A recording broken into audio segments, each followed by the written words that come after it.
ए रामांगे भैया, ए अंजनी भैया, ए बुचुल भैया, औरत अपना पति से कहती है कि सुन तरह का कहता रू आदमी बन जा, आदमी बन जा तू। ए ना बनबा नहीं मानेंगे। फिर शुरू कर दे। ई कुकुर के पहुंचबा तेरा जल्दी सीधा ना हो। कितना जल्दी सीधा होई, कितना लेनी के तेल लगेगो। औरतिया अपना पति लगेगो फोन करतिया, कहतिया तनी बजाई कुछ भैया बजावता। आओ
शंभू बाबा, औरतिया कहतिया होली में जो बनवा हमारा राजा दागा बाज भाई, होली में जो बनवा हमारा राजा दागा बाज भाई, कैसे दूनी लहंगा के भीतरिया से आवाज भाई,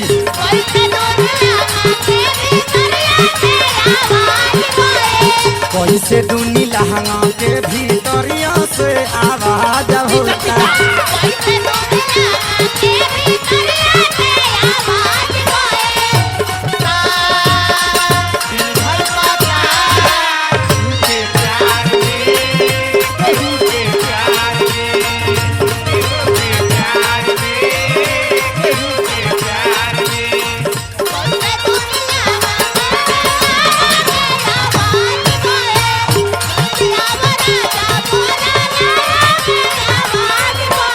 औरतिया कहतिया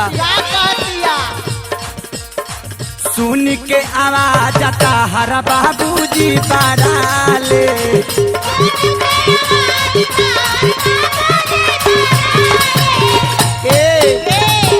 आवाज सुन के बाहरी से भीतर ही चलाता। तो बुढ़वा में कुछ बा नहीं खे ना, दम खत्म बा, कम खाता। तो तहरे न बाबूजी हम अच्छा खियावा।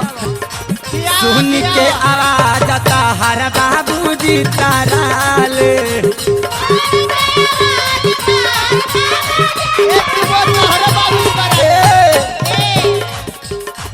पूछे खाती का भैलू तो घर में घुस जाल,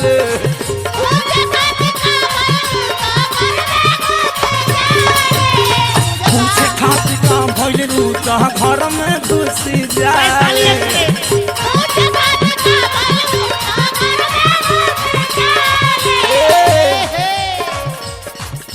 पावर ब्रेक में रहो।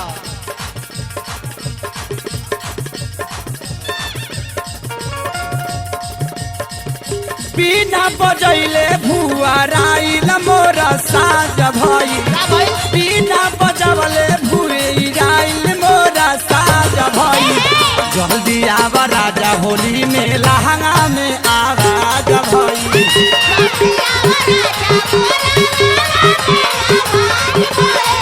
जल्दी आव राजा हमारा लहंगा में आवाज होता।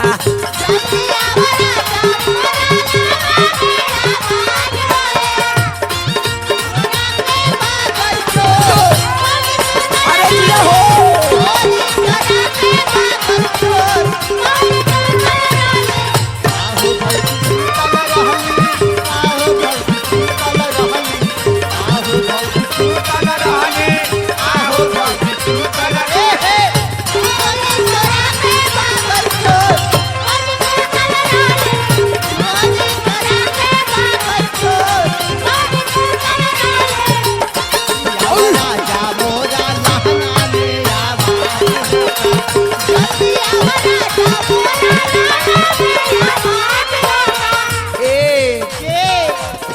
औरत ये कहती है का कहतिया कि कतना ले अपन दौरत कही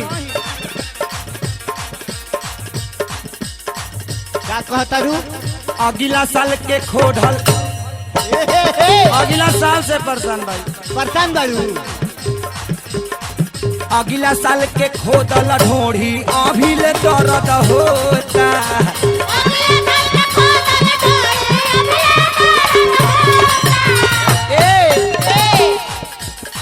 देवरा पाती मोर उजार दी कोता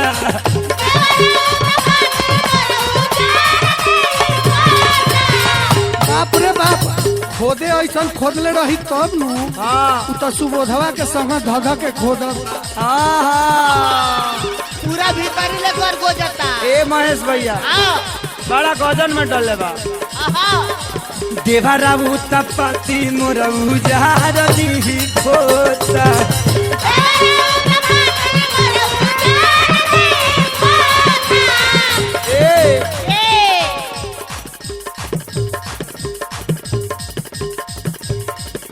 चढ़ली जवानी अब तबेरी ऐसन गाज भई चढ़ली जवानी अब तबेरी ऐसन गाज भई जल्दी आव राजा हमारा लहंगा में आवाज भई जल्दी आव सैया हमारा लहंगा में आवाज भई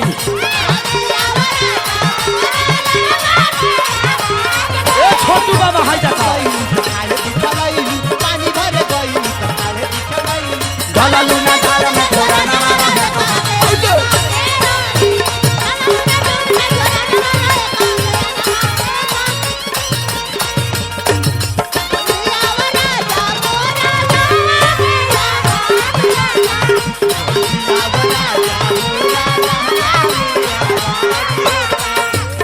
ए अरुण भैया ए उमेश भैया औरत कहतिया का कहतिया पिया परदेसी परदेसी हो गईला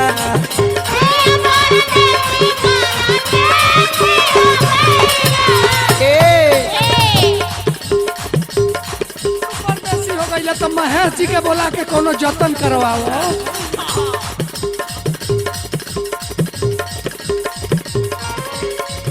अपने बाहर आंसू भैला देवर छोड़ के गईला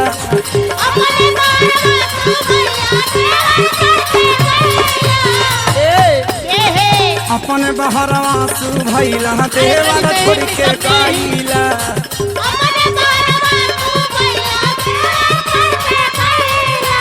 सुना हमारा लाख सरिया तो देखा राना बाज होता हमारा लाख सरिया तो देखा राना बाज होता जल्दी आव राजा हमारा लहंगा में आवाज होता जल्दी आव राजा हमारा लहंगा में आवाज हो